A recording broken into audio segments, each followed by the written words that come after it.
Hari-hari ni media-media nak puji PMX setiap hari. Sampai aku nak menanah telinga aku nak dengar ni. PMX bagus, terbaik. Alah. Yelah, amanah rakyat sangat lah kan. Sampai kata apa, apa yang hasil PMX buat memang tak jadi. Sebab kita semua tahu PMX ni tak ada idea.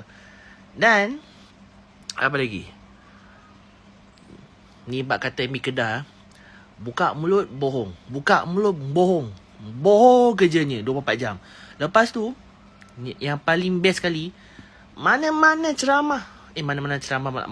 program hari raya ke Deepavali ke, duk selip politik juga macam mana pun. Aku pun tak faham lah PMX ni.